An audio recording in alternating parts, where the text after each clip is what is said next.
ವರದೆ ವಂದೇ ಶಾರದೆ ವರದೆ ನಮಿಪೆ ದಯಾನಿಧಿ ಶಾರದೆ ವರದೆ.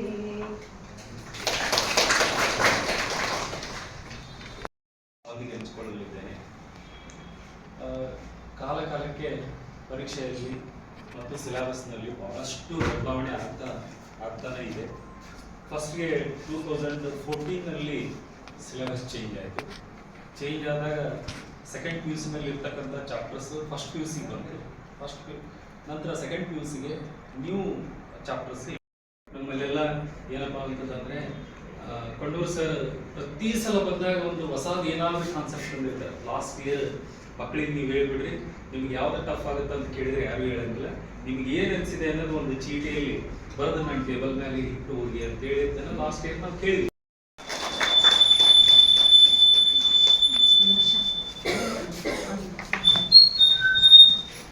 ನಮ್ಮನ್ನು ನಾವು ಪ್ರಶ್ನೆ ಮಾಡ್ಕೋಬೇಕಾಗ್ತದೆ. 100% ಕೊಟ್ಟರೂ ಕೂಡ 100% ರಿಸಲ್ಟ್ ನಾವು ಕ್ವಾಲಿಟೇಟಿವ್ ರಿಸಲ್ಟ್ ಕೊಟ್ಟಿವೋ ಅಥವಾ ಇಲ್ಲ ಅಂತ ನಮ್ಮನ್ನು ನಾವು ಪ್ರಶ್ನೆ ಮಾಡ್ಕೋಬೇಕಾಗ್ತದೆ. ನೀವು ಅನ್ಬೋದು, ಇಲ್ಲ ನಾವು ಪ್ರತಿ ವರ್ಷ ನಾವು ಕಳೆದ 5 ವರ್ಷದಿಂದ ನಾವು 100% ಕೊಡ್ತಾ ಇದ್ದೀವಿ ರಿಸಲ್ಟ್, ಇದಕ್ಕಿಂತ ಹೆಚ್ಚಿಗೆ ಏನು ಮಾಡ್ತದೆ ಅಂತ. ಅಲ್ಲೇನೂ ಕೂಡ ನಾವು ಕ್ವಾಲಿಟೇಟಿವ್ ರಿಸಲ್ಟ್ ಬೇಕಾಗ್ತದೆ. ಇರಲಿ, ನಿಜಕ್ಕೂ ಕೂಡ ಒಂದು ಒಳ್ಳೆಯ ಸಮಾಜ ನಿರ್ಮಾಣ ಮಾಡಲಿಕ್ಕೆ ತಾವೆಲ್ಲರೂ ಮಾಡ್ತಾ ಇರೋದು ಪ್ರಯತ್ನ. ವಿಶೇಷವಾಗಿ ನಾವು ಬಯಾಲಜಿ ಲೆಕ್ಚರರ್ಸ್ ಏನಿದಿಲ್ಲ, ಪ್ರಿನ್ಸಿಪಲ್ಸ್ ಏನಿದಿರಲ್ಲ, ನಿಮ್ಮ ಕೊಡುಗೆ ಬಹಳ ಅಪಾರವಾದದ್ದು. ಯಾಕಂದರೆ ಸೈನ್ಸ್ ಲೆಕ್ಚರರ್ಸ್ ಏನಿದಾರಲ್ಲ, they are somewhat extraordinary ಅದ, ಎಕ್ಸೆಪ್ಷನಲ್ ಅಲ್ಲ. ಯಾಕಂದರೆ ನಾವು ಆರ್ಟ್ಸ್ನವರು ಮತ್ತು ಕಾಮರ್ಸ್ನವರು ಏನು ಮಾಡ್ತೀವಿ, ವಿದ್ಯಾರ್ಥಿಗಳಿಗೆ ಇಲಾಖೆಯಲ್ಲಿ ಯಾವ್ಯಾವ ಥರ ಶಿಕ್ಷಣ ಇತ್ತು, ನಾವು ವಿದ್ಯಾರ್ಥಿಗಳಿದ್ದಾಗ ಏನಿತ್ತು, ಆಮೇಲೆ ಏನು ಬದಲಾವಣೆ ಆಯಿತು, ಇವಾಗ ಏನಾಗಿದೆ. The knowledge is at the finger tip of the student. ಇವತ್ತಿನ ಸ್ಟೂಡೆಂಟ್ ಏನಿದ್ದಾರೆ ಅಂದರೆ ಗುರುಗಳಕ್ಕಿಂತ ಟ್ಯಾಲೆಂಟೆಡ್ ಇದ್ದಾರೆ ವಿದ್ಯಾರ್ಥಿಗಳು. ಅದಕ್ಕೆ catering to the needs of students we are suppose to improve ourselves. ನಾವು ಕೂಡ ನಮ್ಮನ್ನು ನಾವು ಇದು ಮಾಡಬೇಕು. We are suppose to step into a new shoes. ಏನಾಗಿದೆ ಅಂದರೆ ಅದು ಓಲ್ಡರ್ ಮೆಥಡ್ಸ್ ಏನಿದಾವಲ್ಲ, ಟ್ರೆಡಿಷನಲ್ ಮೆಥಡ್ಸ್ ಏನಿದಾವಲ್ಲ, ಅವನ್ನ ಫಾಲೋ ಮಾಡಿಕೊಂಡು ನಾವೇನಾದರೂ ನಮ್ಮನ್ನು ನಾವು ಸೀಮಿತಗೊಳಿಸಿದ್ರೆ, ನಮ್ಮ ನಾಲೆಜ್ನ ನಾವು ಸೀಮಿತಗೊಳಿಸಿದ್ರೆ ವಿ ಆರ್ ಲೂಸಿಂಗ್ ಸಮಥಿಂಗ್. ಯಾಕಂದರೆ ಇವತ್ತು ಇನೋವೇಟಿವ್ ಮೆಥಡ್ಸ್ ಅದಾವ. ಈಗ ಸಾಕಷ್ಟು ನಾಲೆಜ್ ಇದೆ. 100 ಮಾರ್ಕ್ಸ್ ತಗೊಳ್ಳೋ ವಿದ್ಯಾರ್ಥಿ ಅಂತ ಸಾಕಷ್ಟು ಜನ ಇದ್ದಾರೆ. ಈಗ ಮೊದಲು ಯಾರಾದರೂ ಒಬ್ಬರು ವಿದ್ಯಾರ್ಥಿ ಇದ್ದಂತೆ, ನಾವು ಸ್ಟೂಡೆಂಟ್ ಇದ್ದಾಗ ಪರ್ಟಿಕ್ಯುಲರ್ ನಾನು ಹೇಳ್ತೀನಿ, ನಾನು ಹಳ್ಳಿಯಿಂದ ಬಂದಿರ್ತಕ್ಕಂಥ ಒಬ್ಬ ವಿದ್ಯಾರ್ಥಿ, ನಿಮ್ಮ ಬಗ್ಗೆ ಸ್ವಲ್ಪ ಹೇಳ್ರಿ, ಪರಿಸರ ಬಗ್ಗೆ ಹೇಳ್ರಿ, ಸಮಾಜದಲ್ಲಿ ಏನು ನಡೀತಾ ಇದೆ ಅದ್ರ ಬಗ್ಗೆ ಹೇಳ್ರಿ. Let them conquer themselves. ಯಾವಾಗ ಆ ವಿದ್ಯಾರ್ಥಿಗಳ ಮನಸ್ಸಿನಲ್ಲಿ ಬರ್ತದಲ್ಲ, ನಾವು ಕಲಿಬೇಕು, ಈ ಭಾವನೆ ಅವರಲ್ಲಿ ಬಂದಾಗ ಆ ವಿದ್ಯಾರ್ಥಿಗಳು automatically they can work wonders. ಅದಕ್ಕೆ ಬಂಧುಗಳೇ, ಈ ಸಮಾಜವನ್ನು ಕಟ್ಟು, ಈ ಸಮಾಜವನ್ನು ಇಂಪ್ರೂವ್ ಮಾಡೋ ಕೆಲಸ ನಿಮ್ಗೆ ಹೇಳಿದೆ. ಅದಕ್ಕೆ ದಯವಿಟ್ಟು ಬೇರೆ ಬೇರೆ ಮೆಥಡ್ಸ್ನ ಫಾಲೋ ಮಾಡಿಕೊಂಡು, ಇವತ್ತು ನಾಲೆಜ್ ಸಾಕಷ್ಟಿದೆ. ಈಗ ನಿಮ್ಮ ನಾಲೆಜ್ ನಿಮ್ಮಲ್ಲಿ ಸೀಮಿತ ಆಗೋದು ಬೇಡ. ಈ ಫಾರ್ ಎಕ್ಸಾಂಪಲ್, ಈ ಗೌರ್ಮೆಂಟ್ ಕಾಲೇಜಿನಲ್ಲಿ ನಮ್ಮ ಡಾಕ್ಟರ್ ಸಂಕಟ ಅವರು ಅದಾರು, ಡಾಕ್ಟರ್ ಗವಿಮಠ್ ಸರ್ ಅದಾರು, ನಮ್ಮ ಜಡಿಮಠ್ ಸರ್ ಅವರು ಅದಾರು. ಐಡಿಯಾಸ್ ಎಕ್ಸ್ಚೇಂಜ್ ಮಾಡ್ಕೊಳ್ಳಿ. Government college aided college, unaided college ಹೋಗಬಾರ್ದಂತಿಲ್ಲ, ಅಥವಾ ಅನ್ಎಡೆಡ್ ಕಾಲೇಜ್ನವರು ಗೌರ್ಮೆಂಟ್ ಕಾಲೇಜ್ ಹೋಗ್ಬೇಕಂತಿಲ್ಲ, ಹೋಗಬಾರ್ದಂತಿಲ್ಲ. ಈಗ ನನ್ನ ಹತ್ರ ₹1 ಇದೆ, ಕೊಂಡೂರು ಸರ್ ಹತ್ರ ₹1 ಇದೆ. ₹1 ಅಲ್ಲ, ಅವ್ರ ಹತ್ರ ಹೆಚ್ಚಳ ₹1 ಇದ್ರೆ we both are having ₹2, ₹1 each. ನನ್ನ ಹತ್ರ ₹1 ಇದೆ, ಅವ್ರ ಹತ್ರ ₹1 ಇದೆ. ಆದರೆ ಒಂದು ಐಡಿಯಾ ನನ್ನ ಹತ್ರ ಇದೆ, ಇನ್ನೊಂದು ಐಡಿಯಾ ಅವ್ರ ಹತ್ರ ಇದೆ. If we exchange both ideas, I have 2 ideas, is also have the 2 ideas. ಅದಕ್ಕೆ ದಯವಿಟ್ಟು ನಿಮ್ಮ ನಾಲೆಜ್ನ ಇಂಪಾರ್ಟ್ ಮಾಡಿ. ಸಬ್ಜೆಕ್ಟ್ ಅದೇ ಇರ್ತದೆ, ಸಬ್ಜೆಕ್ಟ್ ಹೋಗಿಲ್ಲ. ಯಾವಾಗ ನೀವು ಐಡಿಯಾ ಎಕ್ಸ್ಚೇಂಜ್ ಮಾಡ್ತೀರಿ, ಫಾರ್ ಎಕ್ಸಾಂಪಲ್ ಗವಿಮಠ್ ಸರ್ ಅವರು ಇನ್ನೊಂದು ಕಾಲೇಜಿಗೆ ಹೋಗಿ, ಅವರು ಗವಿಮಠ್ ಸರ್ ಕಾಲೇಜ್ ಬಂದರು, ಐಡಿಯಾಸ್ ಎಕ್ಸ್ಚೇಂಜ್ ಮಾಡ್ತಾರೆ. ಯಾವುದೋ ಒಂದು ಟಾಪಿಕ್ ಹೇಳುವಾಗ ಎಲ್ಲರಿಗೂ ಮೆಥಡ್ ಬೇರೆ ಬೇರೆ ಇರ್ತದೆ. Because we are all individuals, we are all individuals, we are remarkable, we are exceptional, we have our own methods. ಅದಕ್ಕೆ ದಯವಿಟ್ಟು ನಿಮ್ಮ ನಾಲೆಜ್ ಏನಿದೆಯಲ್ಲ, ನಿಮ್ಮ ವಿದ್ಯಾರ್ಥಿಗಳು ಮಾತ್ರ ಸೀಮಿತ ಆಗೋದು ಬೇಡ. ನಾನು ಎಲ್ಲರಿಗೂ ರಿಕ್ವೆಸ್ಟ್ ಮಾಡ್ಕೋತಾ ಇದ್ದೀನಿ, ಫಾರ್ ಯುವರ್ ಕನ್ವೀನಿಯನ್ಸ್ ಹೇಳ್ತಾ ಇದ್ದೀನಿ. ದಯವಿಟ್ಟು ನಾಳೆ ವರ್ಕ್ಶಾಪ್ ಮಾಡ್ತಿರಲ್ಲ, ಐಡಿಯಾ ಎಕ್ಸ್ಚೇಂಜ್ ಮಾಡ್ಕೊಳ್ಳಿ, ಬೇರೆ ಬೇರೆ ಕಾಲೇಜ್ಗೆ ಹೋಗ್ರಿ. ಒಂದು ಸ್ಟ್ಯಾಂಡಿಂಗ್ ಇನ್ಸ್ಟ್ರಕ್ಷನ್ ನಿಮಗೆ, ದಯವಿಟ್ಟು ಬೇರೆ ಕಾಲೇಜ್ಗೆ ಹೋಗುವಾಗ ಅದು ಓಡಿ ಅಂತ ನಾವು ಕನ್ಸಿಡರ್ ಮಾಡ್ತೀವಿ. ಪ್ರಿನ್ಸಿಪಾಲ್ ಇದ್ದಾಗ, ಲೆಕ್ಚರರ್ ಇದ್ದಾಗ ಆಲ್ ಓವರ್ ಕರ್ನಾಟಕ ನಾನು ಹೋಗ್ತಾ ಇದ್ದೆ. ಐಡಿಯಾಸ್ ಎಕ್ಸ್ಚೇಂಜ್ ಮಾಡಿ ಕೊಡ್ತೀರಲ್ಲ, ಆ ಮಕ್ಕಳು ಏನು ಮಾಡ್ತಾ ಇದ್ದೀವಿ, ಟ್ರೈ ಕೊಟ್ಟರು. ಅದಕ್ಕೆ ಇದೊಂದು ಪಾಯಿಂಟ್ ದಯವಿಟ್ಟು ನಾನು ಬಿಟ್ಕೊಳ್ಳಿ. ಹೊಸದಾಗಿ ಕಾನ್ಸೆಪ್ಟ್ ಮಾಡಿದ್ದಾರೆ ಈ ಸಲ LB ಅಂತ, ಲೆಸನ್ ಬೇಸ್ಡ್ ಅಸೆಸ್ಮೆಂಟ್. ಇನ್ನು ಸ್ವಲ್ಪ ದಿವಸ ಆದ ನಂತರ ಮತ್ತೇನು ಮಾಡ್ತಾರೋ ಗೊತ್ತಿಲ್ಲ. Let us be ready to face everything, otherwise we will have to miss the music. ಯಾಕಂದ್ರೆ ಹೊಸ ಮೆಥಡ್ಸ್ ನಾವು ಅಡಾಪ್ಟ್ ಮಾಡ್ಕೊಂಡಿಲ್ಲ ಅಂದ್ರೆ ನಾವು ಸರ್ವೈವ್ ಆಗೋದಾಗೋದಿಲ್ಲ. ಏನ್ರಿ ನಾವು ಅವ್ರು ಇದ್ದಾಗ ಇಷ್ಟು ಸಿಲೆಬಸ್ ಇತ್ತು, ಆ ಸಿಲೆಬಸ್ ಇತ್ತು, ಹಿಂಗೆ ಮಾಡ್ತಾ ಇದೀವಿ, ಹಂಗೆ ಮಾಡ್ತಾ ಇದೀವಿ ಅಂತ ಒಂದೇ ಪುಸ್ತಕ ಇರ್ತಾ ಇತ್ತು ಅಂತ. ಆದರೆ ಇವಾಗ ಹಂಗಿಲ್ಲ, ಅದಕ್ಕೆ ಸಾವಿರಾರು ಮೆಥಡ್ಸ್ ಬಂದಿದ್ದಾವೆ ಇವಾಗ. ಅದಕ್ಕೆ ದಯವಿಟ್ಟು ಹೊಸ ಕಾನ್ಸೆಪ್ಟ್ಸ್ನ, ಹೊಸ ಐಡಿಯಾಸ್ನ ತೆಗೆದುಕೊಳ್ಳಿ. See to it that not a single stone is unturned because your students will be benefited by it. ಅದಕ್ಕೆ ದಯವಿಟ್ಟು ಎಲ್ಲರೂ ನಾವು ಮನವಿ ಮಾಡ್ಕೊಳ್ಳೋದೇನೆಂದರೆ ಇಂಥ ವರ್ಕ್ಶಾಪ್ ಪದೇ ಪದೇ ನಡೀಲಿ. ಒಂದು ಫೋರಮ್ ಆಗಿದೆ, ಇವತ್ತು ಮಾಡಿದರೆ ಆಮೇಲೆ ಆಯಿತು ಲಾಸ್ಟಿಗೆ ಮುಗೀತು ನಮ್ಮದು ಅಂತ ಆಗೋದು ಬೇಡ. ಒಂದು ಗ್ರೂಪ್ ಮಾಡ್ಕೊಳ್ಳಿ ದಯವಿಟ್ಟು. ಈ ನೋಟ್ಸ್ ಇರ್ತಾವೆ, ಫಾರ್ ಎಕ್ಸಾಂಪಲ್ ಈಗ ನೀವು ಸರ್ ಕಾಲೇಜಲ್ಲಿ ಯಾವ್ದಾದ್ರು ಒಂದು ಅವ್ರು ಕ್ಲಾಸ್ ಟೆಸ್ಟ್ ಮಾಡಿರ್ತಾರೋ ಆ ಕ್ಲಾಸ್ ನೋಟ್ಸ್ ತೆಗೆದುಕೊಡ್ರಿ, ನಿಮ್ಮ ವಿದ್ಯಾರ್ಥಿಗಳು ತೆಗೆದುಕೊಡ್ರಿ, ಅವರಲ್ಲಿ ಇರ್ತದೆ ಇವ್ರು ಕೊಡ್ರಿ, ಹಿಂಗೆ ಎಕ್ಸ್ಚೇಂಜ್ ಮಾಡ್ಕೊರಿ. ಯಾಕಂದ್ರೆ no knowledge is bad knowledge. ಅದೇ ಕ್ವಶನ್ನ ಒಂದು ಮೆಥಡ್ ಬೇರೆ ಇರ್ತದೆ, ಇವ್ರು ಬೇರೆ ರೀತಿಯಲ್ಲಿ ಕೇಳಿರ್ಬೋದು, ಅವ್ರು ಬೇರೆ ರೀತಿಯಲ್ಲಿ ಕೇಳಿರ್ಬೋದು. ಹೀಗಾಗಿ ವಿದ್ಯಾರ್ಥಿಗಳಿಗೆ ಸಾಕಷ್ಟು ನಾಲೆಜ್ ಬಂದ್ಬಿಡ್ತದೆ. ಆಮೇಲೆ ದಯವಿಟ್ಟು ಎಲ್ಲ ವಿದ್ಯಾರ್ಥಿಗಳಿಗೆ ಕ್ಲಾಸ್ನಲ್ಲಿ ಎಲ್ಲ ವಿದ್ಯಾರ್ಥಿಗಳಿಗೆ ಗಮನ ಕೊಡ್ರಿ. ನನಗೆ ಗೊತ್ತು ಹೆಚ್ಚಿಗೆ ಸ್ಟ್ರೆಂತ್ ಇದ್ದಾಗ ವಿದ್ಯಾರ್ಥಿಗಳಿಗೆ ಗಮನ ಕೊಡೋದು ಸಾಧ್ಯ ಆಗೋದಿಲ್ಲ. ಅದಾಗಲೂ ಕೂಡ ನಾವೇನು ಮಾಡ್ತಾ ಇದ್ದೀವಿ, ಇನ್ಕ್ಲೂಡ್ ಮಾಡ್ಸಕ್ಕೆ ಹೇಳ್ತಾ ಇದ್ದೀನಿ. ನಮ್ಮ ಮೆಂಟಾಲಿಟಿ ಏನಂದ್ರೆ ನಾವು ಒಳ್ಳೆ ಸ್ಟೂಡೆಂಟ್ ಏನಿರ್ತಾರಲ್ಲ, ಒಂದು 2-3 ಜನ ಇರ್ತಾರಲ್ಲ, ಅವ್ರ ಕಡೆ ಹೆಚ್ಚು ಗಮನ ಕೊಡ್ತೇವೆ. Majority of the students R deprived of our knowledge. ಅವ್ರು ಏನು ಮುಟ್ಟಿದೆ ಹೇಳುತ್ತಾ ಇನ್ನು ಹಲವಾರು ಸೂಚನೆ ಸಲಹೆಯನ್ನು ನೀಡಿರುವಂತಹ ಶ್ರೀ ಪುಂಡಲಿಕ್ ಕಾಂಬ್ಳೆ ಸರ್ಗೆ ತುಂಬ ಹೃದಯದ ಧನ್ಯವಾದಗಳು. ಈಗ ಅತಿಥಿಗಳ ನುಡಿ ಶ್ರೀಮತಿ ಸುರೇಖಾ ಜೋಶಿ ಮ್ಯಾಮ್ ಇವರಿಂದ. Interested and present here, and it's being held at our college, Ajit PU College, Ajit Educational Trust, Ajit Academy, which was founded in the year 2015 and has completed its journey of a decade and has made remarkable achievements in the field of academic, sports and many others, and under the guidance and a driving force of the chairman of this trust, Shri Ajay Kumar Sarnaik sir, and all the other esteemed directors. It's quite overwhelming that you all have the study of the living world from the smallest cells to the vast ecosystem. So biology has helped solve major problems like diseases, climate changes and food scarcity. Can teach you facts about facts, but observation and experiments bring science to life, I believe. And I'm in the strong conviction that this workshop is designed to give us all hands-on experience. Since science grows through curiosity and questioning, and I believe you all make the most of this opportunity. I once again greet you all and wish all the success with the high zeal, spirit and kind cooperation, and as the saying goes, teaching once is learning twice.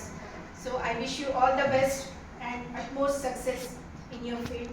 All the best. Thank you so much. Set exam passing in the 24-25 year Miss Shweta Revan Indis BVS Science College set qualified. Miss Tejashwini Bhavareddy Sai Niketana Science PU College Jamkhandi set pass. Mr. Anil Benura PU College Tilkal Anil Benur sir Vardhana Science PU College yaar bandila. Next Mr. Sachin Channagonda Swami Vivekananda Science PU College Bidige. ನೋಡಿ Sachin ಚನ್ನಗೊಂಡ sir ಬಗ್ಗೆ ಒಂದು ಮಾತು ಹೇಳಬೇಕು ನಾವು. Gate exam qualified and also 100% result. ನೋಡಿ ಒಂದು UGC CSIR net qualified ಆಗಬೇಕಂದ್ರೆ it is equivalent to IAS exam. Remember, really congratulations. Miss Prithvi Kanthi SGMK PU Science College Badami set qualified. Miss Priyanka Nagreddy Kondur PU Science College LT set pass.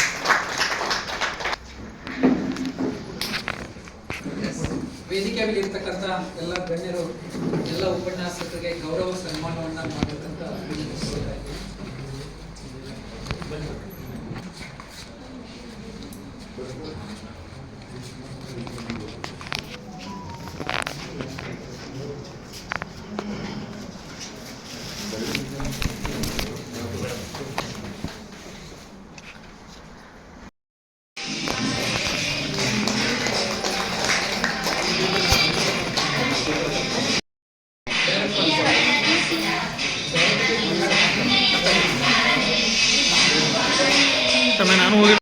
Brothers and sisters, they were all totally illiterate and uneducated. Uneducated, I cannot say, but illiterate. So he was the first person in their family to score out of out in biology. It was a very remarkable achievement, and his parents were literally tears. So what I would like to say is nothing is impossible. So it's all in our hands. So I wish you again all the best. ಇದ್ನಂದ್ರೆ September ಒಳಗೆ ನಾನು retired ಆಗ್ತಿದ್ದೆ. ನಮ್ಮ ಕಾಲೇಜ್ನಾಗ ನಾ principal ಇರುವುದರಿಂದ I have decided I will be the principal till my last breath. ಅದಕ್ಕೆ retired ಆಗುವಂತ ಅವಕಾಶ ನನಗೆ ಸಿಗಂಗಿಲ್ಲ. ಆದರೂ ನಮ್ಮ ಗೆಳೆಯ ಬಂದು ಭಾಳ ಖುಷಿ ಆಯ್ತು ನನಗೆ. ಇನ್ನು ಇಲ್ಲೆಲ್ಲ ನೀವು ಸನ್ಮಾನ ಅದು ಎಲ್ಲ ತಗೊಳ್ಳೋದು ನೋಡಿದಾಗ ಭಾಳ ಅಂದ್ರೆ ಭಾಳ ಖುಷಿ ಆಯ್ತು. ಯಾಕಂದ್ರೆ ನಾ ಎಷ್ಟು ವರ್ಷ ಬಯಾಲಜಿ ಕಲಿಸಿದ್ಲೆ. ನಾನು 19 ವರ್ಷ SRA PU ಕಾಲೇಜಿನಾಗ ಲೆಕ್ಚರರ್ ಇದ್ದಾಗ ಒಂದು ಬಯಾಲಜಿ 100 ಆಗಿಲ್ಲ, ಔಟ್ ಆಫ್ ಔಟ್ ಆಗಿಲ್ಲ. ಆಮೇಲೆ ನಮ್ಮ ಕಾಲೇಜ್ ಒಳಗೆ ನಾ ಕಲಿಸುವಾಗಾಗಿಲ್ಲ. ನಾ ಬಿಟ್ಟ ಮೇಲೆ ಇಟ್ಸ್ ಅ ವೆರಿ ಸೀರೀಸ್. ಹೋದ ವರ್ಷ 53 ಜನ ಔಟ್ ಆಫ್ ಔಟ್ ಮಾಡಿದ್ರು. ಈ ಸಾರಿ ಎಷ್ಟು 11 ಜನ ಔಟ್ ಆಫ್ ಔಟ್. ನನಗೆ ಅವಾಗ ಅನಿಸಿದ್ದೇನಂದ್ರೆ ಈಗಿನ ಏನು ನೀವು ಯೂತ್ ಟೀಚರ್ಸ್ ಇದಿರಲೇ about Gen Z. You are ಬೇಕಂತ ಹೇಳಿ BSc ಮಾಡಿದ್ರು. This is the difference. ಸಿಗ್ಲಾರ್ದಕ್ಕೆ ನಾವು BSc ಮಾಡಿದ್ವಿ, BSc ಮಾಡಿದ ತಪ್ಪಿಗೆ MSc ಮಾಡಿದ್ವಿ. ನಾವು BSc ಮಾಡುವಾಗ ನಮ್ಮ ಬಗ್ಗೆ ನಮಗೆ ನಾವ ಜೋಕ್ ಮಾಡ್ಕೊತಿದ್ವಿ ನಾವು. ಏನಂದ್ರೆ ಎಲ್ಲಿಯೂ ಸಲ್ಲದವರು BSc ಯಲ್ಲಿ ಸಲ್ಲೋರಯ್ಯ ಆಗ ಬಂದವ್ರು ನಾವು. ಹೀಗಾಗಿ ನಮಗೆ ಯಾಕೆ 100 ಅವಾಗ ಆಗಿಲ್ಲ ಅನ್ನೋದು ಈಗ ಗೊತ್ತಾದ್ರು. ಎಸ್, ಯಾಕಂದ್ರೆ you all in a different way. ನಮ್ಮಲ್ಲಿ ನಾ ರಿಸಲ್ಟ್ ನೋಡಿದಾಗ ಬಹಳಷ್ಟು ಖುಷಿ ಆಗ್ತದೆ. ಯಾಕಂದ್ರೆ ಈಗ ನನಗೆ ಯಾರೂ ಬಯಾಲಜಿ ಕ್ಲಾಸ್ ಕೊಡಂಗೇ ಇಲ್ಲ. ನಾ ಎಲ್ಲ 19 ವರ್ಷ ಬಯೋ ಅಂಡ್ ಕೆಮಿಸ್ಟ್ರಿ ಎರಡೂ ಕಲಿಸಿದವ. ಈಗ ನನಗೆ ನೋ ಚಾನ್ಸ್ ಎಟ್ ಆಲ್. ಅದು ನಾನು ಒತ್ತಾಯ ಮಾಡಿ ಒಂದು ಅರ್ಧ ತಾಸಲ್ಲಿ ಹೋಗಿರ್ತೇನೆ ನಾ ಕ್ಲಾಸಿಗೆ. ಸಬ್ಜೆಕ್ಟ್ ಅಲ್ಲ, ಅದರ ಸಬ್ಜೆಕ್ಟ್ ಬಗ್ಗೆ ಏನೋ ಒಂದು ನಾಲ್ಕು ಮಾತಾಡ್ಬೇಕಂತಂದ್ರೆ ಇಲ್ಲೇ ಬರ್ಬೇಕು, ಬಯೋ ಫಾರ್ಮ್ಗೆ ಬರಬೇಕು. ಇದು ಬಹಳ ಅತ್ಯುತ್ತಮವಾಗಿ ಕೆಲಸ ಮಾಡ್ಕೋತ ಬಂದಿರತಕ್ಕಂಥ ಬಯೋ ಫಾರ್ಮ್ ಇದು. ನಮ್ಗಿಂತ ಮೊದಲು ಹುಣಸಿಕಟ್ಟಿ ಸರ್, ಅದು ಕುಲಕರ್ಣಿ ಸರ್ ಎಲ್ಲ ಸರ್ ಹಿಸ್ಟ್ರಿ ಹೇಳಿದ್ರು. ಅವಾಗ ನಾನು ಸಂಪನ್ಮೂಲ ವ್ಯಕ್ತಿಯಾಗಿ ಬಹಳಷ್ಟು ಮ್ಯಾಕ್ಸಿಮಮ್ ಪಾರ್ಟ್ ನಾ ಡೀಲ್ ಮಾಡಿದ್ದು ನನಗೆ ನೆನಪದು. ಅವಾಗ 4-5 ದಿವಸದ ಬಯೋ ಫಾರ್ಮ್ ಕಾರ್ಯಕ್ರಮಗಳು ನಡೀತಿದ್ವಿ. ಈಗ ನಾವು ಏನಾಗಿದೆ ಅಂದ್ರೆ ಒಂದೇ ಕಾರ್ಯಕ್ರಮ ಮಾಡ್ತೀವಿ, ಇದ್ರ ಮೇಲೆ ನಾವು ಮುಗಿಸ್ಬಿಡ್ತೀವಿ. ಆದರೂ ಇಲ್ಲಿ ಕೂಡಿದಾಗ ಅನಿಸ್ತದೆ ಇನ್ನೊಂದು ಮಾಡೋನು ಅಂತೇಳಿ. ಅಟ್ಲೀಸ್ಟ್ ಒಂದು 3 ಅಥವಾ 4 ಆಗಲಿಲ್ಲ ಅಂತ. ಈಗೊಂದು ಸೆಕೆಂಡ್ ಟರ್ಮ್ ಒಂದು, ಎಂಡಿಗೆ ಒಂದು, ಅದರ ಅವಶ್ಯಕತೆ ಇದೆ. ಇನ್ನು ನೀವು ಸಬ್ಜೆಕ್ಟ್ದಾಗಂತೂ ನೀವು ಮಾಸ್ಟ್ರಿ ಅದ. ಆದ್ರೆ ಒಂದು ಸ್ವಲ್ಪ ನನ್ನ ಅನುಭವದ ಪ್ರಕಾರ ಕ್ಲಾಸ್ ರೂಮ್ ಮ್ಯಾನೇಜ್ಮೆಂಟ್ ಬಗ್ಗೆ ಒಂದು 2 ಮಾತು ಹೇಳಿ ಮುಗಿಸ್ತಾರೆ. ಸಬ್ಜೆಕ್ಟ್ ಏನು ಹೇಳಂಗಿಲ್ಲ. You are better than me. ಹೌದಾ? ನಮ್ಮ ಟೈಮ್ನಾಗ ಯಾರು ಹೌದು, classroom management is very important, is more important than subject as well. ಈಗ ನೀವು ಸಬ್ಜೆಕ್ಟ್ದಾಗ ಮಾಸ್ಟ್ರಿ ಅದ, ಅಲ್ಲಿ ಕ್ಲಾಸ್ ರೂಮ್ ಮ್ಯಾನೇಜ್ಮೆಂಟ್ ಸರಿ ಮಾಡಲಿಲ್ಲ ಅಂದ್ರೆ ನೀವು ಹೇಳಿದ it never goes into the head, it goes over the head. ಅದು ಭಾಳ ಇಂಪಾರ್ಟೆಂಟ್. ಅದಕ್ಕೆ ನನ್ನ ಸೂತ್ರಗಳೇನದಾವ ಅಂದರೆ ಭಾಳಷ್ಟು ಜನ ಹಾಗಿರ್ಬೋದು, ನನಗೆ ನಾನಾ ಎಕ್ಸೆಪ್ಷನಲ್ ಕೇಸೂ ಇರ್ಬೋದು. ನನ್ನ 35 ಇಯರ್ಸ್ ಒಳಗೆ ಯಾವ ವಿದ್ಯಾರ್ಥಿನೂ ನಾ ಬೈದಿಲ್ಲ, ಬಡ್ದಿಲ್ಲ. Even in tuition class and in college. ಆಮೇಲೆ I am not a teacher of single college, ಅದು ಗೊತ್ತಿರಲಿ. ಎಲ್ಲೇ ಹೋದ್ರು SRA ಒಳಗೆ 19 ವರ್ಷ, ಅದ್ರ ಜೊತೆಗೆ ನಾನು ಮಾಲಿಪುರ್ ಕಾಲೇಜ್ಗೂ 2 ವರ್ಷ ಮಾಡಿದ್ದೀನಿ. ತುಂಗಳ ಕಾಲೇಜ್ ಒಳಗೆ starting I was the pioneer for 2 years. ಆಮೇಲೆ ರಾಯಲ್ ಪ್ಯಾಲೇಸ್ ಜಮಖಂಡಿ ಒಳಗೆ ಸ್ಟಾರ್ಟಿಂಗ್ 2 ಸಬ್ಜೆಕ್ಟ್ಸ್ 2 ವರ್ಷ ಮಾಡಿದವ ನಾನು. ಎಲ್ಲ ಕಡೆ ಹೋದ್ರು I had A different relation with my students. ಹೀಗಾಗಿ ಅವರು they were the best receptors. I observe, I made them best receptors. ಅಂದ್ರೆ ನಾವು ಏನು ಹೇಳ್ತೀವಲ್ಲ ಅದು ತಗೊಳ್ಳೋಕೆ ತಯಾರಿ ಮಾಡಬೇಕು. That is necessary. ಯಾಕಂದ್ರೆ ನೀವು ಬೇಕಾದಷ್ಟು ಇನ್ಫಾರ್ಮೇಟಿವ್ ಕೊಟ್ಟರಲ್ಲೇ ಅದು ಅವ್ರಿಗೆ ಭಾಳಷ್ಟು ಅನ್ಸಂಗ ಇಲ್ಲಿ. ಯಾಕೆ ಅನ್ಸಂಗಿಲ್ಲ ಅಂದ್ರೆ they have got everything in their mobile. ಅದು ಗೊತ್ತಿರಲಿ. ಯಾಕಂದ್ರೆ they are well versed with that. ಈಗ in this we are lagging behind. ಅದು ನಾವು ಪ್ರೌಡ್ನೆಸ್ ಅಂತ ಹೇಳ್ಕೊತೀವಿ, ಹೇಗೆ ಹೇಳ್ತೀವಿ ಗೊತ್ತಿಲ್ಲ. ಏನೂ ಗೊತ್ತಿಲ್ಲ ಮೊಬೈಲಾಗ ನಮ್ಮ ಮೊಮ್ಮಕ್ಕಳ್ರಿ ಇದನ್ನ ನಾವು ಪ್ರೌಡ್ ಅಂತ ಹೇಳ್ತೀವಿ. ಮಕ್ಕಳ್ರಿ ಎಲ್ಲ ಗೊತ್ತದ್ರಿ ಫಂಕ್ಷನ್ ಇಲ್ಲ ಅವ್ರಿಗೆ ಗೊತ್ತಿದ್ರೆ ಅವ್ರ ಕಡೆ ಅಂದ್ರೆ ಕೇಳ್ಕೊಂಡು ನಾವು ತಿಳ್ಕೊಬೇಕು. ಹೊರಗಡೆ ಹೋಗಿ ತಿಳ್ಕೊಳ್ಳೋದು ಬೇಡ. ನಮ್ಮ ಮಕ್ಕಳಿಗೆ ನಮ್ಮ ಮೊಮ್ಮಕ್ಕಳಿಗೆ ಅಲ್ಲಿ ಗೊತ್ತದ ಅಂದ್ರೆ ಅದನ್ನ ಕೇಳ್ಕೋಬೇಕಲ್ಲ. ಇನ್ನಷ್ಟು ನಾವು ಅಪ್ಗ್ರೇಡ್ ಆಗ್ಲೇಬೇಕು. ಯಾಕಂದ್ರೆ ನಮ್ಮ ಎದುರಿಗೆ ಬರುವಂತ ಸ್ಟೂಡೆಂಟ್ಸ್ ಅದಲ್ಲ, ದೇ ನೋ ಎವ್ರಿಥಿಂಗ್. ಎಲ್ಲ ಗೊತ್ತಿದ್ರೆ ನಮ್ಮ ಎದುರು ಕುಂತಿರ್ತಾರೆ, ನೋ ಡೌಟ್. ಒಂದು ಎರಡು ಡಿವಿಷನ್ ನಮ್ಮಲ್ಲಿನೂ ಇರ್ತಾವೆ, 43, 45 ಮಾಡಿದವರು ಬಂದಿರ್ತಾರೆ. ಯಾಕಂದ್ರೆ ನಾನು ಒಬ್ರು ಪಾಲಕರು ಬೈದ ಮೇಲೆ ನಾ ಬಂದವ್ರನ್ನ ಯಾರನ್ನೂ ಬಿಡಂಗಿಲ್ಲ. ಯಾಕಂದ್ರೆ ಅವ್ರು ಒಂದು 15 ದಿವಸ ತಿರುಗಾಡಿದ ಮೇಲೆ ನಾನು ಬೈದ್ರು. ಬರೀ ಶಾನ್ಯಾರ್ ಮಾಡೋದಾತ್ರಿ. ನಮ್ಮ 43% ಅವ್ರನ್ನ ಯಾರು ಶಾನ್ಯಾರ್ ಮಾಡೋದು? ಅವ್ರು ಯಾವಾಗ ಹೇಳಿದ್ರಲ್ಲ ಅವತ್ತಿನಿಂದ ಇವತ್ತಿನವರೆಗೂ ನಮ್ಮ ಕಾಲೇಜಿಗೆ ಬಂದು ಹುಡುಗನ ಯಾರನ್ನೂ ಬಿಡಂಗಿಲ್ಲ. ಯಾಕಂದ್ರೆ ಹೀ ಟಾಟ್ ಮೀ. ಒಬ್ರು ಪೇರೆಂಟ್ ನನಗೆ ಇದು ಕಲಿಸಿದ ಪಾಠ ಇದು. ಅದಕ್ಕೆ ಆ ಮಕ್ಕಳಿಗೆ ನಾವು ನೀವು ಬಡದ್ ಹೇಳ್ರಿ, ಅವ್ರಿಗೆ ಇನ್ಸಲ್ಟ್ ಹೀಗೆ ಏನ ಮಾಡಿದ್ರು ಇಟ್ ನೆವರ್ ವರ್ಕ್ಸ್. ಗೊತ್ತು. ಯಾಕಂದ್ರೆ ಮಕ್ಕಳಂದ್ರೆ ಅವು ಹೆಬ್ಬಾವ್ ಇದ್ದಾಗ ಬಡದಕ್ಕೆ ಹೋಗುತ್ತಾವ. ಅದರಿಂದ ಅವ್ರನ್ನ ಏನಾರ ಕಂಟ್ರೋಲ್ ಮಾಡ್ತಿಲ್ಲ, ಹೈಲಿ ಇಂಪಾಸಿಬಲ್. ಅದಕ್ಕೆ ಬೆಸ್ಟ್ ಸೊಲ್ಯೂಷನ್ ಏನಂದ್ರೆ, ಬೆಸ್ಟ್ ಮೆಡಿಸಿನ್ ಏನಂದ್ರೆ love and affection. If you give love and affection, definitely they change. If they come to know we are taking extra care, they will be open up and they will be in position to take everything what you are giving. ಅದಕ್ಕೆ this is ಹೀಗಂದಾಗ ನಾ primary teacher training ಎಲ್ಲಿ ಹೋಗಿದ್ದೆ ನಾ. ಈ ಮಾತು ಅಂದಾಗ ಒಬ್ಳು madam ಎದ್ದು ಹೇಳಿದ್ರು, ಸರ್ ಅದು ವರ್ಕೌಟ್ ಆಗಲಿಲ್ಲ ಅಂದ್ರೆ ರೀ, ಲವ್ ಅಂಡ್ ಅಫೆಕ್ಷನ್ ವರ್ಕೌಟ್ ಆಗ್ಲಿಲ್ಲ ಅಂದ್ರೆ ಹೇಗ್ರಿ ಅಂತ. ಅವಾಗ ನಾ ಹೇಳಿದ್ದೇನಂದ್ರೆ ಇನ್ಕ್ರೀಸ್ ದ ಡೋಸ್. ಈಗ ಮೆಡಿಸಿನ್ ಕೊಟ್ಟಾಗ ಆರಾಮ ಆಗ್ಲಿಲ್ಲ ಅಂದ್ರೆ ಡೋಸ್ ಅಂತ ಹೆಚ್ಚು ಕೊಡ್ತಾರೆ ಅವ್ರಿಗೆ. ಅಂದ್ರೆ you increase love and affection, that is the only medicine. ಹೀಗೆ ಮಾಡಿದಾಗ ಮಾತ್ರ ಸಾಧ್ಯ. ಕೆಲವೊಂದನ್ನು ಸಹಿಸಂಗಿಲ್ಲ ಮಕ್ಕಳು, ಅದನ್ನ ಆ ಮಿಸ್ಟೇಕ್ ಮಾಡಿಬಿಡ್ತೀವಿ. ಅವ್ 2 ವರ್ಷ ಇರ್ತಕ್ಕ ನಮ್ಮ ಕನ್ನಾಗ ಅವನ ಕನ್ನಾಗ ನಾವು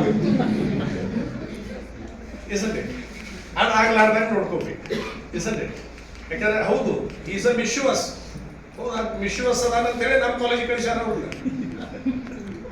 ಹೌದು ಅವ್ರ ಪಾಲಕರಿಗೆ ಫೋನ್ ಮಾಡಿ ಹೇಳಿದ್ರು ಇಲ್ಲ ಅವ್ರಿಗೆ ನೀಗಾಗಿಲ್ಲ ಅಂತ ಹೇಳಿ ಕಳಿಸ್ಯಾರ ಅವ್ರ ಕಾಲೇಜಿಗೆ. ಈಸ್ ಆಫ್ ದ್ಯಾಟ್ ಕೈಂಡ್ ಇದ್ದಾಗ ಅದು ನಮ್ಮ ರೆಸ್ಪಾನ್ಸಿಬಿಲಿಟಿ ಟು ಚೇಂಜ್ ಹಿಮ್. ಇಸಂಡೆ ಅದನ್ನ ಮಾಡಿದಾಗ ಮಾತ್ರ will be A successful teacher. ಯಾಕಂದ್ರೆ ನೀವು ಸಬ್ಜೆಕ್ಟ್ ಇದ್ದಾಗ, ಯಾಕಂದ್ರೆ ಒಮ್ಮೆ ನಾ SRA ಕಾಲೇಜ್ ಒಳಗೆ ಲೆಕ್ಚರರ್ ಇದ್ದಾಗ ಒಮ್ಮೆ ಎಕ್ಸಾಮಿನೇಷನ್ ಸೆಕ್ಷನ್ದಾಗ ಪೇಪರ್ ನಡೆದಿರ್ತದೆ. ಅಲ್ಲಿ sorry the most noble deed is to excuse others. ಇದನ್ನ ನಾನು ಪ್ರಾಕ್ಟೀಸ್ ಮಾಡಿದ ಮೇಲೆ ಕೊಟೇಶನ್ ಮಾಡಿದ್ದೆ. ಇದು ಯಾವ ಬುಕ್ನಾಗ ಸಿಗಂಗಿಲ್ಲ. This is my quotation. The Nobel word is sorry, the noble deed is to excuse others. ನೀವು ಎಕ್ಸ್ಕ್ಯೂಸ್ ಮಾಡಿದ ಬೆನಿಫಿಟ್ ಏನ್ ಸಿಗ್ತದೆ ಅನ್ನೋದಕ್ಕೆ ಒಂದು ಘಟನೆ ಹೇಳಿ ನಮಗೆ. ಒಬ್ಬ ವಿದ್ಯಾರ್ಥಿ he was so notorious. ಅವನು ನಾನು ಬನ್ನಟ್ಟಿ ಒಳಗೆ I was the head of the department. Sir ಬರೋಕ್ಕಿಂತ ಮೊದಲು, ಶಂಕೀಲ್ ಸರ್ ಬರೋಕ್ಕಿಂತ ಮೊದಲು I was the head of the department. ಯಾಕಂದ್ರೆ ನಾವು ಒಬ್ಬನೇ ಇದ್ದೆ. ಪ್ರಾಕ್ಟಿಕಲ್ ನಾನೇ ತಗೋಬೇಕು, ಥಿಯರಿನೂ ನಾನೇ ತಗೋಬೇಕು. ಒಂದ ಬ್ಯಾಚ್ನಾಗ ಪ್ರಾಕ್ಟಿಕಲ್ ಹೀಗೆಲ್ಲ ಕೂಡ್ರಿಶಲ್ಲಿ ಅವ್ರಿಗೆ ಚಾರ್ಟ್ ಬರೆಯಕ್ಕೆ ಹಚ್ಚೋದು, ಇನ್ನೊಂದು ಇದ್ರಾಗ ಸ್ಲೈಡ್ ತೋರ್ಸಕ್ಕೆ ಹೀಗೆ ಪ್ರಾಕ್ಟಿಕಲ್ ಮಾಡ್ತಿದ್ದೇನೆ. ಈಗ ಮಾಡುವಾಗ ಗರ್ಲ್ಸ್ ಒಂದ್ ಕಡೆ ಬಾಯ್ಸ್ ಒಂದ್ ಕಡೆ ಇದ್ರು. I was doing. ಆ ಗರ್ಲ್ಸ್ಗೆ ಏನೋ ಎಕ್ಸ್ಪ್ಲೈನ್ ಮಾಡುವಾಗ ಆ ಪಕ್ಕದ ಕ್ಲಾಸ್ ಒಳಗಿನ ಒಬ್ಬ ವಿದ್ಯಾರ್ಥಿ ಎಷ್ಟು ಕೆಟ್ಟ ಚೀರಿದ್ಲ. ಒಬ್ಬ ಎಜುಕೇಟೆಡ್ ವಿದ್ಯಾರ್ಥಿ ಅಂತ ಆ ರೀತಿ ಒಪಿನಿಯನ್ ನಿಮ್ಮ ಬಗ್ಗೆ ಏನದ ಅಂದ್ರೆ you are all very discipline and sincere ಅನ್ನುವಂಥ ಒಪಿನಿಯನ್ ನನ್ನಲ್ಲಿ ಪ್ರಿಂಟ್ ಅದ. ಹೌದಾ? ಅದಕ್ಕೆ ಈಗ ವಿಶ್ವಾಸ್ ಬಿಹೇವಿಯರ್ ನನ್ನ ಕಿವಿಗೆ ಬಿದ್ದಾಗ ನನಗೇನು ಅನ್ಸಿದೆ ಅಂದರೆ, ಅವ್ನು ಯಾರು ಅನ್ನೋದು ಗೊತ್ತಾದರೆ ನಿಮ್ಮ ಬಗ್ಗೆ ಇದು ಎಲ್ಲರ ಬಗ್ಗೆ ಇದು ಒಪಿನಿಯನ್ ಚೇಂಜ್ ಆಗ್ತದೆ. You are all discipline and honest ಅಂತ ಏನದಲ್ಲ, ಅವ್ನು ಯಾರು ಅನ್ನೋದು ನನಗೆ ಗೊತ್ತಾಗಲ್ಲ. ಯಾವತ್ತು ಕೇಳಲಿಲ್ಲ ನಾನು ಅಲ್ಲಿ ಬಂದು ವಿ ಡು ಮಿಸ್ಟೇಕ್, ನಾ ಹಾಗೆ ಮಾಡಲಿಲ್ಲ. ಅವ್ನು ಯಾವ ಅನ್ನೋದು ನನಗೆ ಗೊತ್ತಾಗಲ್ಲ. ಅದರ್ವೈಸ್ ನಿಮ್ಮ ಬಗ್ಗೆ ಇದು ಎಲ್ಲರ ಬಗ್ಗೆ ಇದು ಒಪಿನಿಯನ್ ಚೇಂಜ್ ಆಗ್ತದೆ ಅಂದಾಗ ಇಷ್ಟು ಹೇಳಿ ಹೋದೆ. He only followed me. And follow me. Sir, I only did. ಹೇಳ್ತೀವಿ. ಹೇಳಿದ್ಮೇಲೆ ರಿಯಲಿ ನೀ one or the other day you will be something ಅಂತ ಅವ್ನು ಬೈದು ಬಿಟ್ಟು ತಪ್ಪನ್ನು ಒಪ್ಪುಕೊಳ್ಳುವುದು ಏನದಲ್ಲ, it's a noble character of human being. ಅವ್ನು ಇದನ್ನ ಹೇಳಿ, ನಿನ್ನ ತಪ್ಪನ್ನ ಸರ್ ಏನೋ ಪನಿಷ್ಮೆಂಟ್ ಕೊಡ್ತಾರ ಅನ್ನೋದು ಗೊತ್ತಿದ್ದಾಗ್ಯೂ ನೀವು ಒಪ್ಪಿಕೊಳ್ಳೋದಿಲ್ಲ, ನೀ ಭಾಳ ಚಲೋ ಬೆಳಿತೀಯ ಅಂತ ಹೇಳಿ. ಸರ್ ಇವತ್ತೊಂದು ದಿವಸ ನಾನು ಕ್ಷಮೆ ಮಾಡಿರಲಿಲ್ಲ, ನನ್ನ ಜೀವನದೊಳಗೆ ಎಂಥ ಮಿಸ್ಟೇಕ್ ಎಂದೂ ಮಾಡಾಗಿಲ್ಲ, ಇಲ್ಲಿ ಅಷ್ಟೇ ಅಲ್ಲ ಎಲ್ಲಿಯೂ ಮಾಡಾಗಿಲ್ಲ ಅಂತ ಹೇಳಿ. ಸೆಕೆಂಡ್ ಕ್ಲಾಸ್ ಹುಡುಗವ ಸೆಕೆಂಡ್ ಟರ್ಮ್ ಡಿಸ್ಟಿಂಕ್ಷನ್ ಮಾಡಿದ. ಈಗ ಅವ್ನು ಈ ವಾಸ್ ನಾಲೆಜೇ ವಿಶ್ವಸ್ತಿಂದ ಹಾಗಾಗಿದ್ದ. 16 ವರ್ಷ ಇದ್ದಾಗ ಮಹಾತ್ಮ ಗಾಂಧಿ ಈಗಿನ ಹುಡುಗರು ಏನು ತಪ್ಪುಗಳನ್ನು ಮಾಡಿ ಒಂದೊಂದು ಟೀಮ್ ಮಾಡಿ ಬಲ್ಕ್ ರಿಸಲ್ಟ್ ಯಾವುದು ಬಲ್ಕ್, ಈಗ 50 ಹುಡುಗರು ಅದಾರಂದ್ರೆ 10 ಟೀಮ್, ಒಬ್ರು ಮೆಂಟರ್ ಇರ್ತಾರೆ. ಅವು ಏನು ಎಕ್ಸಾಮ್ ಬರೀತಾರಲ್ಲ ಎಂಡಿಗೆ ಒಂದು, ಅದು ಮಲ್ಟಿಪಲ್ ಚಾಯ್ಸೇ ಇರಲಿ, ನೀವು ಮಾಡಿದ್ರೂ ಒಳ್ಳೇದು. ಆ 10 ಸ್ಟೂಡೆಂಟ್ಸ್ ಅವ್ರದ್ದು ಎಲ್ಲರದು ಟೋಟಲ್ ಮಾರ್ಕ್ಸ್ ನೋಡೋದು, ಇಂಡಿವಿಜುವಲ್ ನೋಡಂಗಿಲ್ಲ. ಅಲ್ಲಿ ಬರೀ ಶಾನ್ಯಾರು ಒಬ್ಬರ ಸ್ಕೋರ್ ಮಾಡಿದ್ರೆ ನಡೆಯಂಗಿಲ್ಲ, ಎಲ್ಲರೂ ಮಾಡಬೇಕು. ಅಲ್ಲಿ ಏನಾಕೈತೆ ಅಂದ್ರೆ ನಾವು ಹುಡುಗರಿಗೆ ಹೇಳೋದಲ್ಲ, ಆ 10 ಮೆಂಬರ್ಸ್ ಒಳಗಿನ ಶಾನ್ಯಾ ಹುಡುಗರು ವರ್ಕ್ ಮಾಡ್ಲಾರ್ದವ್ರು ಹೇಳ್ತಾರೆ, ಏ ನಿಮ್ಮಿಂದ ನಮಗೆ ಪ್ರೈಸ್ ಸಿಗುವಂತ ಹೋದ್ರು ಮೋಟಿವೇಶನ್ ಅಮಂಗ್ ದೆಮ್ಸೆಲ್ಫ್ ಸ್ಟಾರ್ಟ್ ಆಗುತ್ತೆ. ಈಗ ಮಾಡಿದಾಗ ಅದಕ್ಕೊಂದು ಟೈಟಲ್ ಕೊಟ್ಟಿನಿ ನಾನು ಅವ್ರಿಗೆ ಅವಾರ್ಡ್ ಕೊಡುವಾಗ. ಏನಂದ್ರೆ ಟಿ ವಿತ್ ಕೊಲ್ಲೂರ್ ಸರ್. ಇದಕ್ಕೆ ಪ್ರೇರಣೆ ಯಾರಂದ್ರೆ ಆ ಹುಡುಗ. I got an opportunity to have dinner with CEO. ಅದನ್ನೇನು ಕೇಳಿದಿಲ್ಲ, ಅದನ್ಯಾಕೆ ಇಲ್ಲಿ ಮಾಡಬಾರ್ದು ಅಂತ ಇಸಂಟ್. ಹಂಗೆ ಇಂಥ ಘಟನೆಗಳನ್ನ ವೆರಿ ಸಿಂಪಲ್ ಥಿಂಗ್ಸ್ ಇವು. ನಮ್ಮ ಸಬ್ಜೆಕ್ಟ್ ಜೊತೆಗೆ ದಿಸ್ ಎಕ್ಸ್ಟ್ರಾ ಈಸ್ ನೀಡೆಡ್. ಆ ಎಕ್ಸ್ಟ್ರಾ ಆ್ಯಡ್ ಆಗ್ತಂದ್ರೆ so that ordinary becomes extraordinary, isn't it? That is very necessary. ಅದಕ್ಕೆ ದಯವಿಟ್ಟು ನಾವು ಒಂದು ಸ್ವಲ್ಪ ಅವ್ರನ್ನ ಹಚ್ಕೊಂಡು ಬಿಟ್ಟಿವಿ ಅಂದ್ರೆ ಡೆಫಿನೆಟ್ಲಿ ದೇ ಕ್ಯಾನ್ ಅಚೀವ್. ಇದು ನನ್ನ ಅನುಭವನ. ಯಾಕಂದ್ರೆ ನಮ್ಮ ಬಯಾಲಜಿ ಒಳಗೆ ಇದ್ದು ಹುಡುಗರು ಏನೆಲ್ಲ ಸಾಧನೆ ಮಾಡ್ಬೋದು ಅನ್ನೋದಕ್ಕೆ ಈಗ ರೀಸೆಂಟ್ ಒಂದು ಕರ್ನಾಟಕನ ಖುಷಿ ಪಟ್ಟಿತ್ತು. ಇಂಡಿಯನ್ ಫಾರೆಸ್ಟ್ ಸರ್ವಿಸ್ IFS ಅದರೊಳಗೆ ನಮ್ಮ ಕನ್ನಡಿಗ ಫಸ್ಟ್ ರ್ಯಾಂಕ್ ಟು ನೇಷನ್. ಇಡೀ ಕರ್ನಾಟಕನ ಖುಷಿ ಪಡಿತಾರೆ. ಮತ್ತು ಅವು 2 ವರ್ಷ ನಮ್ಮಲ್ಲಿ ಕಲಿತ ನಮಗೇನು ಖುಷಿ ಇದೆ. ನನ್ನ ಸ್ಟೂಡೆಂಟ್ಸ್ ಮಿಸ್ಟರ್ ಬಸವರಾಜ್ ಕೆಂಪವಾಡ್ ಅಂತೇಳಿ 1 ಇಯರ್ ನಾನು ಜ್ಞಾನ ಗಂಗೋತ್ರಿ ನಡೆಸುವಾಗ ಅಲ್ಲಿದ್ದ. ಕ್ಲೋಸ್ ಆಗ್ತದೆ ಜ್ಞಾನ ಗಂಗೋತ್ರಿ, ನಾ ಬಿಟ್ಟೆ. ಅದನ್ನ ಫಸ್ಟ್ ರ್ಯಾಂಕ್ ಟು IFS. ಅಂದ್ರೆ ಅದರ ಹಿಂದಿನ ಎಕ್ಸಾಮ್ ಒಳಗೆ IFS ಹಿಂದಿನ ಎಕ್ಸಾಮ್ ಒಳಗೆ he was not qualified. Indian forest service exam qualified ಆಗಿರ್ಲಿಲ್ಲ ಅವ. ಅಲ್ಲೇ ಪಕ್ಕದ ನಮ್ಮ ಊರು ಪಕ್ಕ ಸೌದಿ ಹೊಳೆ ಆಚೆ ಕಡೆ ಅವ್ರ ಊರದ, ಈಚೆ ಕಡೆ ನಮ್ದದ ಸೌದಿ ಊರು ಹುಡುಗ. ಹಿಂದಿನ ವರ್ಷ he was not qualified. His aim was to get qualified. That's why he prepared. He prepared in such a way. He stood first rank to nation.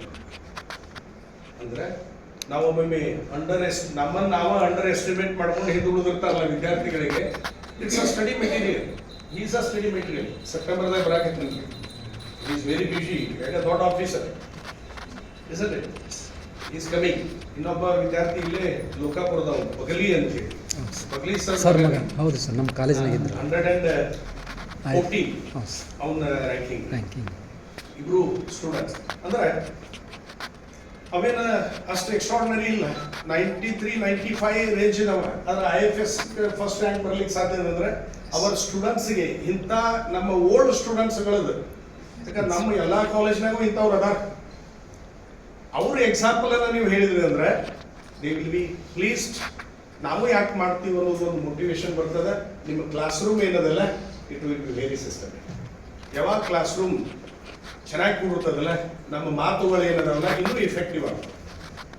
ಆ ದೇಶ ಒಳಗೆ ಇನ್ನಷ್ಟು ಇದನ್ನು ಮ್ಯಾನೇಜ್ ಮಾಡ್ರಿ. ಸೊ ದಟ್ ಬಯಾಲಜಿ ಅಂತೂ ನೀವು ಮ್ಯಾನೇಜ್ ಮಾಡೇ ಮಾಡ್ತೀರಿ, ಅದ್ರ ಬಗ್ಗೆ ಎರಡು ಮಾತಿಲ್ಲ ಅನ್ನುವಂಥ ಮಾತನ್ನ ಹೇಳಿ, ಆಮೇಲೆ ಒಂದು ಕೈಂಡ್ ರಿಕ್ವೆಸ್ಟ್ ಎಲ್ಲರಿಗೂ ಏನಂದ್ರೆ, ನಿಮ್ಮ ಸಬ್ಜೆಕ್ಟ್ ಒಂದ ನೋಡ್ಬೇಡ್ರಿ. ನಿಮ್ಮ ಕಾಲೇಜ್ ಒಳಗೆ ನಾವು 4 ಅಲ್ಲ 4+2 ನೋಡ್ರಿ. ಯಾಕಂದ್ರೆ ಒಂದು ಸ್ವಲ್ಪ ಯಾಕೋ ಅದು ಸಬ್ಜೆಕ್ಟ್ ಸ್ಪಿರಿಟ್ ಎಷ್ಟು ಹೆವಿ ಆಗ್ತದಲ್ಲ, ಉಳಿದು ಬಿಟ್ಟು ಬರೀ ಇದನ್ನ ಓದ್ಸಾಕತ್ತೋದು, ಹಿಂಗೆ ಏನೇನೋ ಘಟನೆಗಳು ನಡೀತಾವೆ, ಅವು ಆಗಬಾರ್ದು. ಯಾಕಂದ್ರೆ ಓವರ್ ಆಲ್ ರಿಸಲ್ಟ್ ಓದು ಹ್ಯಾಬಿಟ್ ಅನ್ನು ಕ್ರಿಯೇಟ್ ಮಾಡಬೇಕು. ಇದು ಫಾಲೋ ಅಪ್ ಆಗಬೇಕು. ಒಂದು ರೈಟ್ ಆನ್ಸರ್ ಓಕೆ, ಈ 3 ರಾಂಗ್ ಆನ್ಸರ್ ಈ ಕ್ವಶನ್, ಆದ್ರೆ ಈ 3 right answer for which question ಅವಟ್ ನೋಡ್ಕೊಂಡ್ರೆ ಅಂದ್ರೆ, ಈಗ ಇದನ್ನ ಓದುವಾಗ ಬರೀ ನಾವು ಹಿಂಗೆ ನೋಡೋದು, ಆನ್ಸರ್ ನೋಡೋದು, ಹೀಗೆ ಆ ಹ್ಯಾಬಿಟ್ ಇಡಬೇಡ್ರಿ. ದ ಸೆಕೆಂಡ್ ಹ್ಯಾಬಿಟ್ ಈಸ್ ಇದು ಒಂದರದ ಆನ್ಸರ್ ಗೊತ್ತಾಯ್ತು, ಇನ್ನು 3 ಅದಾವಲ್ಲ, ಇದು ಆನ್ಸರ್ ಗೊತ್ತದ. ಈಗ ಕ್ವಶನ್ ಕನ್ಸ್ಟ್ರಕ್ಟ್ ಮಾಡೋ ಕೆಪಾಸಿಟಿ ಸ್ಟಾರ್ಟ್ ಆಗುತ್ತೆ. when the student is in position to construct the question, answers become easy, isn't it? ಅದಕ್ಕೆ ಇದು ಒಂದು ಮೆಥಡ್ ಅನ್ನು ತಾವೆಲ್ಲ ಯೂಸ್ ಮಾಡಬೇಕು ಅಂತ ಹೇಳಿ ಇಷ್ಟೊತ್ತಿನವರೆಗೆ ನಾನ್ ಬಯಾಲಜಿ ಮಾತುಗಳನ್ನು ತಾವು ಕೇಳಿದ್ರಿ. ತಮ್ಮೆಲ್ಲರಿಗೂ ಅನಂತ ಕೃತಜ್ಞತೆ, ನಮಸ್ಕಾರಗಳನ್ನು ಹೇಳಿ ನನ್ನ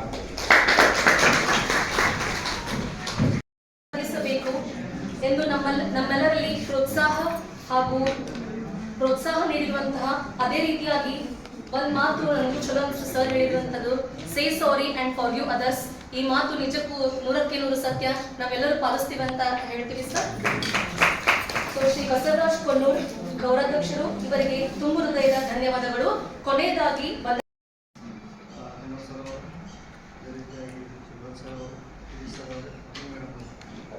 ಈ ಒಂದು ಕೊಲಾಬ್ರೇಷನ್ ನಡೀತಕ್ಕಂಥ ಒಂದು ಫೋರಮ್ ಮೀಟಿಂಗ್ನಲ್ಲಿ ಒಂದು ಒಳ್ಳೆ ವ್ಯವಸ್ಥೆಯನ್ನು ಮಾಡಿಕೊಟ್ಟಿರ್ತಕ್ಕಂಥ ಕಾಲೇಜಿನವರಿಗೆ, ಅದೇ ರೀತಿಯಾಗಿ ಈ ಒಂದು ಕಾಲೇಜಿನ ಪ್ರಿನ್ಸಿಪಾಲ್ ಆಗಿರ್ತಕ್ಕಂಥ ಮೇಡಮ್ ಅವರಿಗೂ ಕೂಡ ಈ ಒಂದು ವ್ಯವಸ್ಥೆ ಮಾಡಿಕೊಡೋದಕ್ಕಾಗಿ ತುಂಬ ಧನ್ಯವಾದಗಳನ್ನು ಫೋರಮ್ ವತಿಯಿಂದ ವಹಿಸುತ್ತೇವೆ. ಅದೇ ರೀತಿಯಾಗಿ ಈ ಒಂದು ಕಾರ್ಯಕ್ರಮಕ್ಕೆ ಬಂದು ಉದ್ಘಾಟನೆಯನ್ನು ಮಾಡಿ ಮತ್ತು ನಮಗೆ ಒಂದು ಸೆಲ್ಫ್ ಎಂಪ್ಲಾಯ್ಮೆಂಟನ್ನು ಯಾವ ರೀತಿಯಾಗಿ ಕ್ರಿಯೇಟ್ ಮಾಡಬೇಕು ವಿದ್ಯಾರ್ಥಿಗಳಿಗೆ ಅಂತ ತಿಳಿಸಿರ್ತಕ್ಕಂಥ DDP ಬಾಗಲಕೋಟ್ ಅವರಿಗೂ ಕೂಡ ಧನ್ಯವಾದಗಳು.